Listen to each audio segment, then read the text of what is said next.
हाय. गेल्या काही दिवसांमध्ये काही मैत्रिणींशी बोलणं झालं आणि मला असं वाटलं की त्यांचा सूर आणि नूर कुठेतरी काहीतरी कॉमन आहे.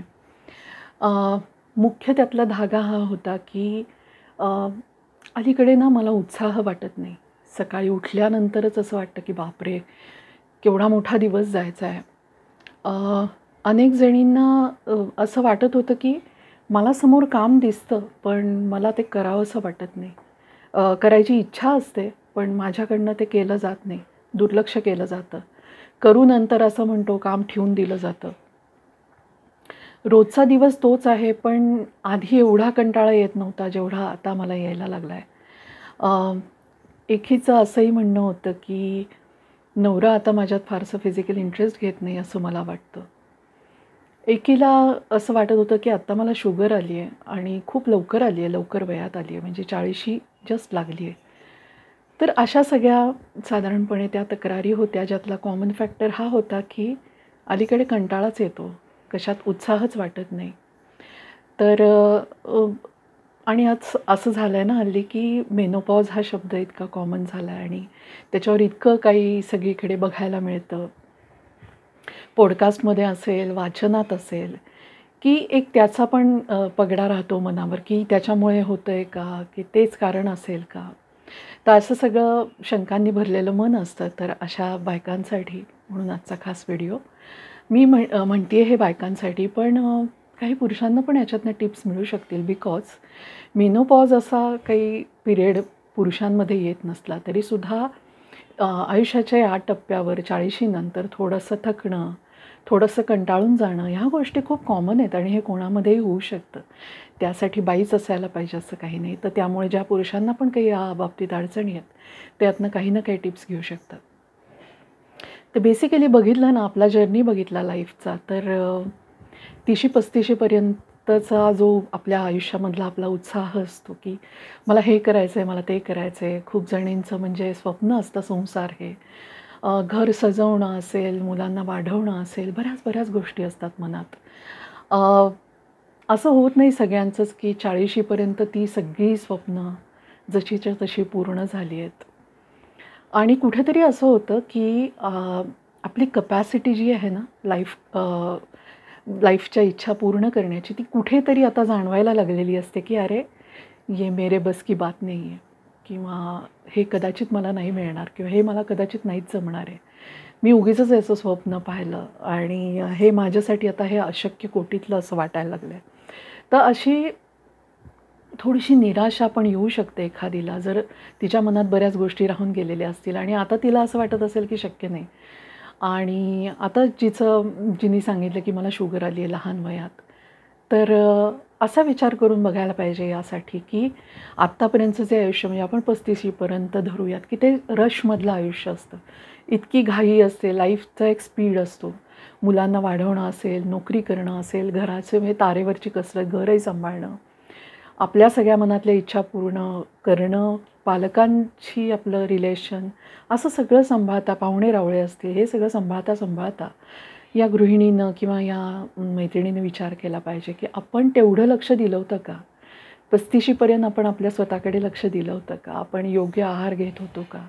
आपण चांगली झोप घेत होतो का? आपण कधी व्यायाम या गोष्टीला सिरियसली घेतलं होतं का? किंवा ओव्हरऑलच आपण मनात जेव्हाही निगेटिव्ह भावना येतील किंवा आपण नातेवाईकांची कुरबुरी असतील किंवा कोणाशी वाद घालणं असेल, ऑफिसमध्ये काही कुरबुरी असतील, असं सगळं आपण मनावर झेलत होतो, तेव्हा तो ताण हलका करण्यासाठी किंवा ते मनातलं सगळं रिलीव्ह करण्यासाठी आपण काही करत होतो का? तर या सगळ्याची उत्तरं जर नाही अशी असतील, तर अगदी स्वाभाविक आहे की तुम्हाला कदाचित शुगर येऊ शकते लहान वयामध्ये. पण माझं म्हणणं आहे की त्यासाठी घाबरून जाण्याची गरज नाही आहे. तर फोकस हा केला पाहिजे की ओके, आत्तापर्यंतच्या काळात मला हे सगळं नाही जमलं. पण ही एक आपल्याला देवाने दिलेली वॉर्निंग समजूया आपल्या तब्येतीची काळजी घेण्यासाठीची आणि आपण ह्याच्यात आता काळजी घ्यायला लागलो तर कदाचित आपण परत व्यवस्थित होऊ. कारण आधी आपण काही शुगर घेऊनच जन्माला नाही आलेलो. याचा अर्थ ती नंतर डेव्हलप झाली आपल्यात. तर ते जे डेव्हलप झालं आहे, ते ज्या गोष्टींमुळे झालं आहे, त्या गोष्टी आपण अव्हॉइड केल्या तर आपण कदाचित परत ठीक होऊ शकतो. ही पॉझिटिव्हिटी मनाला देऊनच आपल्याला उभारी त्याच्यातनं मिळू शकेल.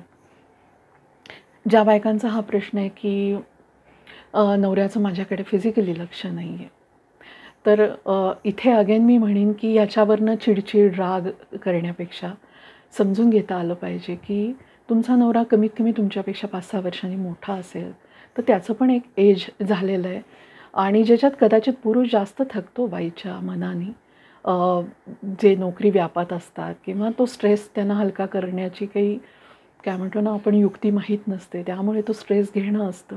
अनेक कारण आहेत. कधी-कधी तुमचा नवरा जर व्यसन करत असेल खूप लहान वयापासनं, तरीसुद्धा या फिजिकल रिलेशनमध्ये तुम्हाला प्रॉब्लेम्स येऊ शकतात. हे डॉक्टरांची कन्सल्ट केलेलं बरं. पण मला म्हणायचं आहे की या सगळ्या गोष्टींकडे एक सहानुभूती किंवा आपला एक मित्र आहे, आपण इतके वर्ष त्याच्यासोबत राहतो आहे, त्याला काहीतरी अडचण असू शकेल, तर मी तुझ्यासोबत आहे आणि आपण दोघं मिळून हे ठीक करू शकतो. असं जर कुठेतरी मनात आणलं, कारण हे आपलंही होऊ शकतं ना, उलटं पण होऊ शकतं.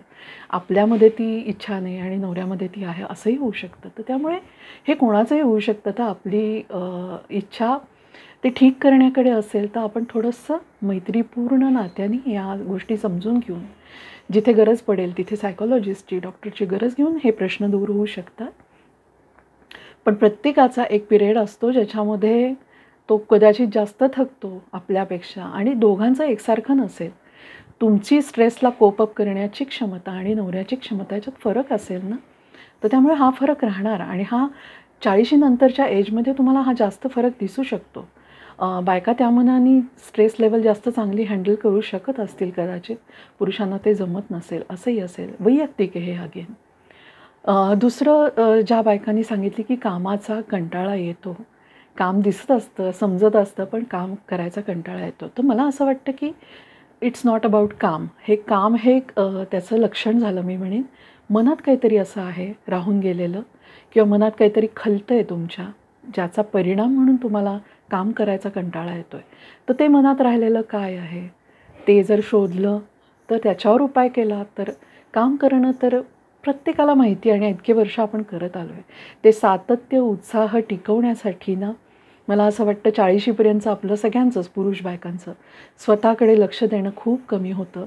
तर मला असं वाटतं की 40शी हा टप्पा समजून त्याच्या पुढच्या आयुष्यामध्ये स्वतःचा फिटनेस, फिजिकल, मेंटल आणि थोडंसं सोशलायझेशन, मिसळणं, गप्पा मारणं हे जर सुरू केलं ना, तर ह्या मनातली सगळी मळब दूर व्हायला मदत होते आणि फिटनेस तुमच्याकडे जसा जसा येईल, मेंटलीसुद्धा फिजिकलीसुद्धा, तसं तसं उत्साह तुमचा नक्कीच पुढे ग्रो अप होऊ शकेल. आणि दुसरं महत्त्वाचं हे लक्षात घेतलं पाहिजे की ही फेज आहे ना आयुष्याची आणि ही कधीतरी आयुष्यात येणारच होती आणि ह्याच्या पुढेही अजून सुंदर आयुष्य आहे. त्याची प्रतीक्षा करावी, त्याकडे जास्त पॉझिटिव्हिटीने जावं, असं काही उपाय केले तर यातनं सुटका व्हायला नक्कीच मदत होईल. तर हा होता माझा आजचा विषय. कसा वाटला मला सांगा. मी इथेच थांबते.